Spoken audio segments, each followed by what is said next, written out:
중국 부동산발 위기론이 커지면서 우리 정부는 중국 경제 상황반을 설치하고 모니터링 수위를 끌어올렸습니다. 차이나 리스크, 이거를 집중적으로 점검한다고 하는데요. 과연 차이나 리스크가 우리 경제에는 어떤 영향을 미칠지 박정호 명지대 특임 교수와 이야기 나눠보도록 하겠습니다. 안녕하세요. 예, 안녕하세요. 자, 교수님, 최근에 이 중국 차이나 리스크, 부동산, 금융 이런 얘기 많이 나옵니다. 헝다그룹, 여기가 이제 파산 보호 신청이 있다라는 얘기는 얼마 전에 있었는데 최근에는 비구이 위안이라는 이 부동산 개발 업체, 우리식으로 말하면 시행사겠죠? 네. 이게 이제 디폴트 위기에 직면했다. 그러면서 중국 부동산이 위험하다. 금융도 위험해질 거다. 이런 보도가 있거든요. 실제 어떻습니까? 지금 중국 상황이요. 부동산으로부터 촉발된. 예, 사실 이제 이런 상황을 이해하기 위해서는 중국이라는 나라에서 중국 경제에서 부동산이 어떤 의미를 담고 있는지를 먼저 이해하시는 게 중요합니다. 일단 중국 경제를 돌리는 세 개의 엔진이 있어요. 네. 하나가 수출이고요. 네. 또 하나가 인프라 투자고 어허. 세 번째가 이제 부동산 개발입니다. 네. 그런데 그 정도예요, 부동산 개발. 예, 부동산은 이제 GDP 25%를 차지하고 있거든요. 그런데 이제 수출부터 말씀을 드리면 원래 수출이 GDP에서 한 20% 정도 넘나들었었거든요. 네. 그런데 미중 간의 발등이 붉어지면서 중국산 물건 사면 안 된다, 부품마저도 사면 안 된다 이런 네. 기조가 높아지면서 수출이 반토막이 났어요. 그랬죠. 10%대까지 내려왔습니다. 네. 그러니까 그 경제를 돌리는 엔진 하나가 거의 반토막이 난 거죠. 네. 그다음에 인프라 투자인데요. 네. 이것도 미중 간의 갈등이 불거지면서 가장 많은 인프라를 투자했던 파트 중에 하나가 반도체였는데 네. 반도체가 2, 3년 동안 반도체 관련해서 중국 내 기업들 중에 파산한 회사만 3,000개가 넘어요. 이 반도체 회사는 설비 투자가 들어가기 때문에 동네 뭐 치킨집 3,000개 정도 망한 게 아니거든요. 그렇죠. 그러다 보니까 인프라 투자에 있어서도 뭔가 이렇게 제 힘을 발휘하기가 어렵게 돼버렸어요. 네. 그렇다면 경제를 계속 돌리기 위해서 남은 엔진이라고 할 수 있는 게 이제 부동산이 하나 남은 겁니다. 앞서 말씀하시는 수출이나 인프라 투자는 미국과의 관계니까 대외 네. 문제인 거고 그렇죠. 중국이 마음대로 핸들링할 수 있는 문제는 아닌 거고. 맞습니다. 근데 국내의 부동산은 어느 정도 핸들링이 가능할 건데 거기서도 문제가 생겼다. 그렇죠. 특히 부동산의 방점을 찍을 수밖에 없었던 게 네. 부동산이라고 시진핑은 언급하진 않았지만 네. 이렇게 수출이나 대외적인 여건이 안 좋았기 때문에 우리는 내수를 중심으로 경제를 당분간 꾸려나가겠다 이런 비전을 선포했어요. 네. 근데 이 내수라는 걸 딱 들여다봤더니 부동산을 죽이고서는 내수를 살릴 수 없구나라는 게 지금 중국 정부 당국의 입장입니다. 네. 왜 그러냐 하면요. 중국은 98년도부터 이제 정부가 무상으로 집을 나눠주던 그런 제도를 완전히 없애고 네. 이제 집이라는 것도 사용권을 기준으로 해서 매매를 자유롭게 할 수 있게끔 만들어주고 났더니 그동안 내 집 장만하고 싶었던 아니면 자신들의 눈높이에 맞는 집을 장만하고 싶었던 그 수많은 사람들이 집을 소비의 대상으로뿐만 아니라 투기의 대상으로까지 생각하는 문화가 계속 됐었어요. 네. 그러다 보니까 어떻게 됐느냐 개인들도 어떻게 하면 집 사야지 하는 그 니즈가 많아졌고 네. 그리고 또 한 가지 문제가 중국이 이렇게 낙후된 국가에서 발달된 국가로 전환하기 위해서는 각 지방 정부가 엄청난 투자를 해야 되잖아요. 그렇죠. 그런데 지방 정부는 무슨 돈이 있어서 투자를 하겠습니까? 바로 본인들이 가지고 있었던 이 토지 사용권. 네. 이 사용권을 어딘가 개발회사에다 나눠주기 시작하면서 그 돈을 가지고 지방 정부를 발달시킨 거잖아요. 그게 우리나라랑 미국 같은 서구 사회와는 다른 점이겠네요. 그렇죠. 네. 그래서 이 지방 정부가 그동안 이 부동산에 의존하는 비율이 얼마나 됐냐 하면 토지 사용권 매매라든가 부동산 관련 세수에서 걷어들이는 수익이 50%가 넘어요. 그런데 만약에 부동산을 죽인다라고 하면 일단 제일 크게 문제가 터질 첫 번째 축은 바로 지방 정부죠. 지방 정부는 이제 어디서 들어올 돈은 없고 나갈 돈만 많아진 상황이거든요. 그래서 최근 지방 정부의 부채 수준을 보면 우려될 수준인데요. 수입 대비 부채 비율이 예전에 코로나19 전만 하더라도 그러니까 미중 간의 갈등이 아주 불거지기 전까지만 하더라도 50% 아래였어요. 근데 최근 100%가 넘었어요. 수입보다 부채가 더 많아진 거예요. 그러다 보니까 지방 정부의 파산까지 우려해야 될 지경에 이른 1등급 그러니까 가장 우려가 높은 지방성들이 제가 대표적으로 아는 데만 하더라도 후베이, 스촨, 장시, 그다음에 안후이 이런 데거든요. 귀주. 특히 장시성 같은 경우는 올해 들어서 공무원들 퇴직금 지급을 못 하고 있고요. 예, 그다음에 감봉하고 또 인원 구조조정까지 들어간 거예요. 그러면 중국 부동산 무너지면 네. 부동산에 돈 빌려준 금융회사 당연히 무너질 거고 네. 여기까지는 이제 예전에 미국에서 있었던 리먼 사태는 비슷한데 그거와 다른 점은 그 개발업체로부터 소위 말하는 세수 같은 걸 걷어오던 쉽게 얘기하면 지방 정부도 무너진다는 거잖아요. 네. 중국 경제 휘청하는 건데 네. 중국 부동산 잘 나갔잖아요. 네. 근데 왜 이렇게 꺾인 거예요 지금? 이게 결국은 돌려막기의 그 극단까지 온 것 같아요. 중국도 2000년 이후부터 부동산이 너무 뜨거워진다라는 것들에 대한 우려가 있어서 중간중간 부동산 억제 정책을 해왔습니다. 대표적으로 2005년 6년 연달아 부동산을 억제하기 위한 정책을 했는데 갑자기 2007, 8년 들어서 글로벌 금융위기의 기조가 보이는 거예요. 그래서 내수 경제가 너무 안 좋아지니까 그때도 내수를 통해서 경기를 부양하기 위해서 부동산부터 살리고 본 거죠. 그때 부동산 살린 거는 어느 정도였냐면 대학생이라든가 흔히 농민공이라고 부르는 사람에게 네가 살고 있는 지역이 아니더라도 부동산을 살 수 있게 해줄게라는 그 룰을 열어준 거예요. 문호를. 그랬더니만 그거 예전에 우리 카드채 사태 시발점과 좀 비슷한 느낌이 비슷하고요. 드는데 대학생들한테 다른 동네에서도 집 사기 얼마 전에 우리나라 대학생들도 코인 열풍 불었던 것처럼 마치 그 당시에 중국 대학생들이 부동산 투자 열풍이 분 거예요. 마침 대출도 쉽게 할 수 있게 해줬거든요.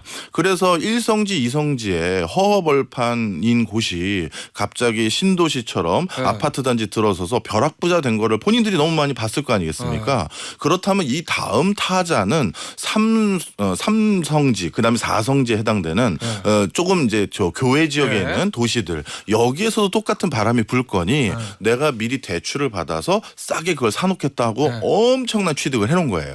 그런데 이 3성지 4성지 도시들 같은 경우는 부동산 개발업자들이 여기도 분명 떼돈을 벌 수 있다라는 생각 때문에 난개발이 너무 많이 이루어져서 사람들이 쾌적하게 정주할 수 있는 여건이 안 갖춰진 데가 너무 많아요. 그러다 보니까 그런 데는 지금 집 사놓은 사람들이 아직까지도 지금 뭐 입주가 안 되거나 판매가 안 돼가지고 문제가 되는 지역이 많죠. 자, 그런데 다시 또 그렇게 부동산을 살려놨더니 너무 뜨거워져서 문제가 되고 있을 탈라인 2010년도 넘어서는 다시 부동산을 억제하려고 했는데 다시 남유럽발 재정 위기와 맞물려서 내수 경제가 안 좋아지니까 또 그때 내수를 통해서 경제 활로를 모색하려고 또 부양을 한 거예요. 한번 거품 빼야 될 때 안 빼고 계속 키우다가 한 번에 터지는구나. 그렇죠. 그런 과정을 계속 반복하다가 여기까지 흘러오다 보니 이제는 군사를 빼지 않고서는 이 체질이 계속 간다는 건 이제 끝이 보인다고 내부에서도 판단하는 거죠. 월스트리트 저널에서 이런 기사를 썼다고 해요. 중국의 40년 경제 호황이 끝났다. 뭐 이렇게 단언했다고 하고 위험 신호가 온 천지에 널렸다. 이렇게까지 표현했다는데 맞는 판단입니까? 저는 맞는 판단이라고 보입니다. 방금 말씀드린 것처럼 부동산이라는 이 축에 의존해서 지금 지탱해 왔던 그 경제 주체들을 보면 중국의 각 지방 정부, 그다음에 개인들도 자기 자산에 중국 같은 경우 우리나라보다 자산에서 부동산이 차지하는 비중이 더 높아요. 아, 그래요? 우리나라가 70% 초반인데 중국은 70% 중후반입니다. 그러니까 부동산이 주저앉으면 자기들 전 재산이 날아가는 사람들이 한두 사람이 아니죠. 그리고 그다음에 방금 말씀 주셨던 금융회사들. 금융회사들도 부동산 담보대출을 통해서 이렇게 굴러왔는데 전부 다 맞물린 거예요. 그러다 보니까 이 거품이 낄 대로 낀 이 부동산 이거에 대해서 이걸 만약에 구조조정했었을 때 이럴 때 이게 구조조정하면 수출이나 다른 데서 버텨줘야 되는데 그런 여지도 없으니 월스트리트 저널이 그 과한 표현을 했다. 저는 그렇게 보지는 않습니다. 그 예전에 리만 사태 때요. 미국에서 그 당시에 뭐 헬리콥터 벤이라는 표현이 있을 정도로 벤 버냉키 연방준비위원회 의장이 그냥 돈을 찍어서 뿌려댔잖아요. 그래서 살아냈어요. 결국에는 중국 정부도 그러면 야 이거 부동산 우리 살려야 되잖아. 안 그러면 다 죽잖아. 이렇게 생각하고 중국 중앙정부가 개입해가지고 살려낼 가능성이 있습니까? 그거는 쉽지 않아 보입니다. 왜냐하면요. 미국은 했는데 중국 왜 안 돼요? 달러랑 위안화의 차이, 그다음에 미국 정부와 중국 정부의 차이를 보시면 돼요. 미국은 적자, 무역 수지가 계속해서 적자여도 아무 문제가 없는 나라예요. 왜냐하면 우리가 무역을 통해서 일정 수준 이상 달러를 벌어와야 되는 가장 큰 이유는 석유하고 그렇죠. 석유하고 식량인데 미국은 이 두 개는 자급자족이 가능한 수준이고 석유는 아예 캐지도 않잖아요. 근데 중국은 상황이 달라요. 반드시 국가의 펀더멘탈을 유지하기 위해서 수출을 많이 해야 됩니다. 그러니까 돈을 벌어와야 되는 거예요. 대표적으로 중국은 석유를 제일 많이 수입해오는 나라이고 식량도 수입해오는 나라로 바뀐 지가 2000년 초반부터 이미 바뀌어버렸거든요. 그런데 그러면 예를 들어서 본인들이 위안화만 찍어가지고 살 수 있는 나라가 아니라는 거잖아요. 바깥에서 뭔가 돈을 벌어와야 되는데 그래서 지금 중국이 선택한 방법 중에 하나가 최첨단 기술에 대해서는 미국의 어떤 견제 때문에 본인들이 육성을 하지 못할 것 같으니 그 수출은 반드시 해야지만 국가의 펀더멘털이 유지되고 그러면 더 앞단에서 우리가 차단을 하겠다 해서 전 세계를 돌아다니면서 광업에 투자하고 있어요. 지하자원, 반도체, 우주항공, ICT 분야를 육성하기 위해서 뭘 만들기 위해서는 반드시 히토류유의 광물들이 필요한데 그 광물에 투자하는데 그럼 해외에 가서 그 광물의 광업권 살려면 무슨 화폐가 필요하겠습니까? 달러요. 달러가 필요하죠.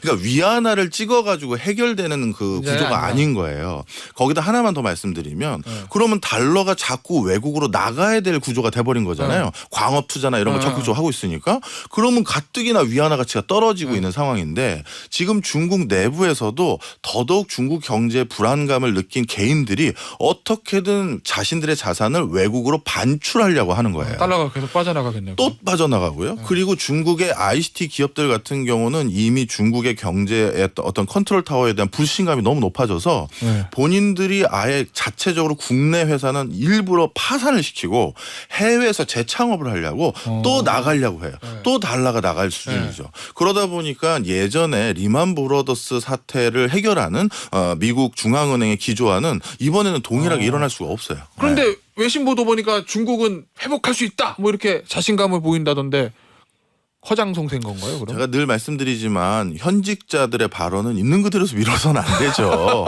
예를 들어서 시진핑 주석이 우리나라 경제 너무 걱정되는 것 같습니다 하면 진짜 중국 경제 어떻게 되겠어요. 소비도 더 위축되고 투자도 더 위축되죠. 당분간 정부의 정책 기조를 믿고 기다려줬으면 좋겠다라는 발언을 하신 걸로 알고 있는데 그거는 현직자로서 당연히 할 수밖에 없는 톤앤매너고요. 그거에 대해서 시장이 신뢰감을 갖느냐 안 갖느냐는 방금 제가 설명드린 것처럼 이미 시장에서 어떻게 대응하고 있는지를 보면 신뢰를 못 주고 있구나라는 걸 알 수가 있죠. 그러면 시장의 대응은 중국 정부를 믿을 수 없다. 중국은 쉽지 않을 거다 이렇게 본다는 거죠. 점점 쉽지 않다라는 평이 많아지고 있고요. 이거는 단기간에 해결 쉽지 못한다는 게 뭐 망한다 그런 건 아니에요. 중국에서 부동산 개발 회사들이 돈을 빌린 곳은 대부분은 국내 금융기관이에요. 해외 같은 경우는 문제가 되면 안 되지만 국내이기 때문에 내부에서 뭐 나름대로 봉합할 수는 있지만 해결하는데 몇 년 걸리겠죠. 자 그러면요 교수님. 뭐 좋든 싫든 간에 중국은 우리나라 최대 시장 중에 하나잖아요. 그런데 이제 최근에 중국발 우리 수출 무역 수지 적자 폭이 심화된다고 하고 근데 중국이 부동산 문제가 터졌어요.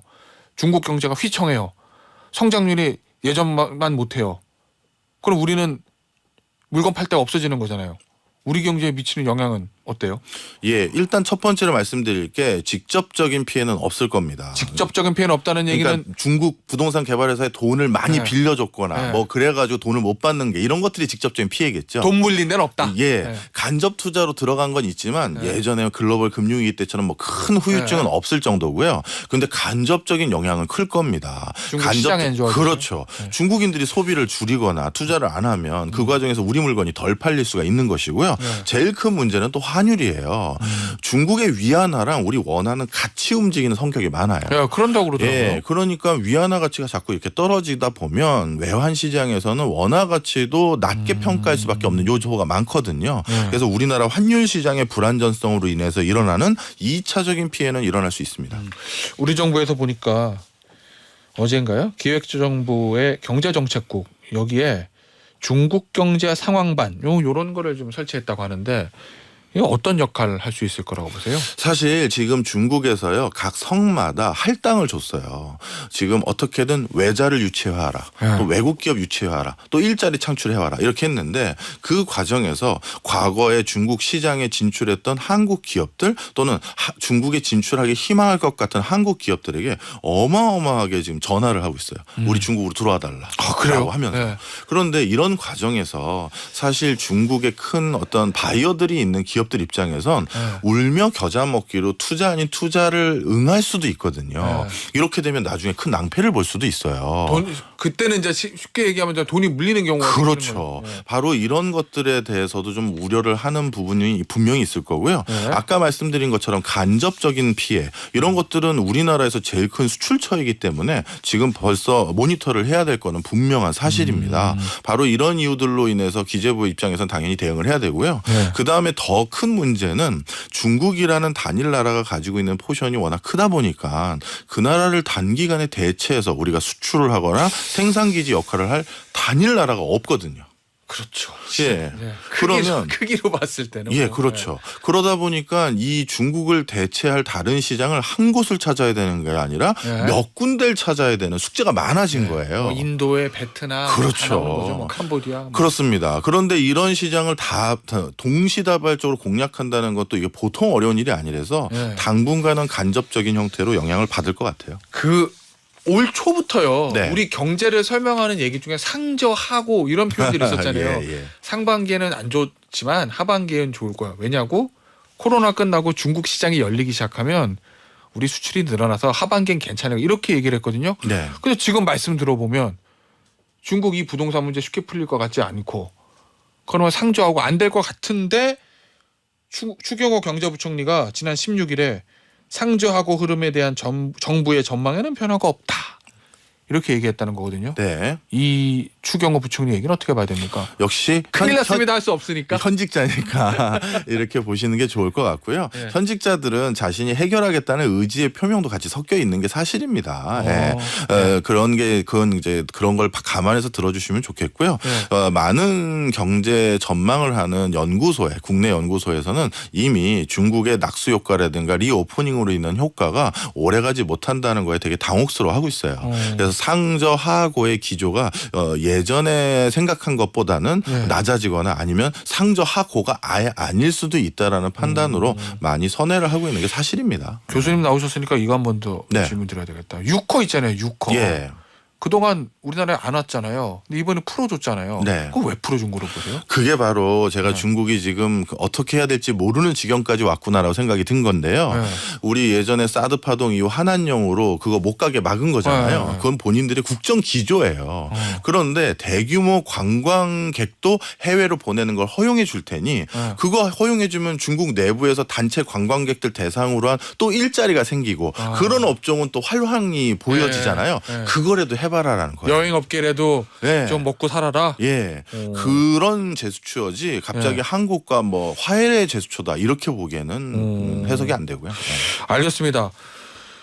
이 5182님께서 중국 항생지수, 홍콩 항생지수 때문에 화병 날 것 같아요. 시간 되돌릴 수 있으면 좋겠어요라고 말씀해 주셨는데 우리 지금 보면 중국 증시, 상하이 증시나 홍콩 증시에 투자하는 중학개미들도 좀 있으실 거 네. 아니에요.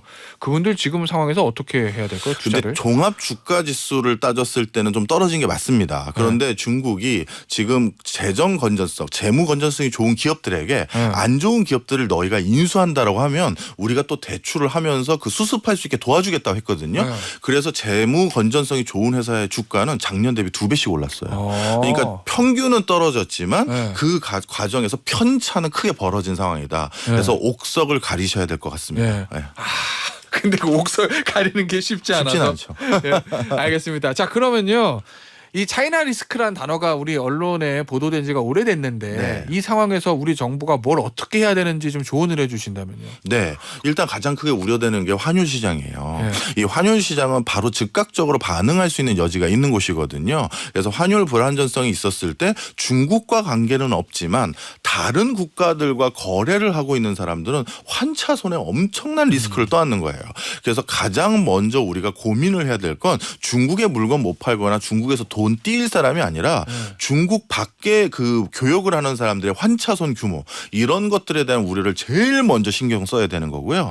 그다음 두 번째가 이제 중국에서 우리가 어느 정도 엑소더스를 더 해야 될 상황으로 보여져요. 탈중국. 예, 중국 내부에서 부동산을 기본으로 해서 움직이는 이 기조가 당분간 다른 대체제로 바뀔 가능성이 없어 보이거든요. 상당히 긴 시간이 걸릴 거예요. 그러면 중국만 바라보고 비즈니스 한 사람이 이제 다른 판매처를 찾아야 되니까 테니 그런 것들을 빨리 찾아주기 위한 게 저는 두 번째 순서 이렇게 보고 있습니다. 생산 기지도 중국에서 벗어나고 네. 시장도 중국을 대체할 수 있는 다른 시장을 찾아야 된다는 네. 그런 말씀이시군요. 알겠습니다. 한 40초 정도 시간 남았는데요. 마지막으로 요거 하나 더 질문 드릴게요. 금리 있잖아요. 네. 우리나라 금리 어떻게 될 거라고 보세요? 지금 보니까 곧 그거 하잖아요. 우리 금통위. 네. 예. 저는 금리는 동결된 상태로 유지될 것으로 보여집니다. 어허. 가계부채랑 기업부채가 아직까지 올라가는 추세이다 보니까 네. 금리를 추가적으로 올렸을 때는 거기에 대한 뭐라 볼까요? 네. 충격이 있을 것 같고요. 네. 그리고 환율 시장을 생각한다면 금리를 올리는 게 맞긴 하겠습니다만 네. 지금 아직까지 우리나라의 뭐 외환 보유고라든가 외화 자금이 유출되는 경로가 아주 크진 않기 때문에 이번 것까지는 동결로 저는 전망하고 있습니다. 알겠습니다. 오늘 여러 가지 차이나 리스크 중심으로 해서 경제 이야기 좀 들어봤습니다. 오늘 인터뷰는 여기서 마무리하도록 할게요. 지금까지 박정호 명지대학교 특임 교수였습니다. 감사합니다. 고맙습니다.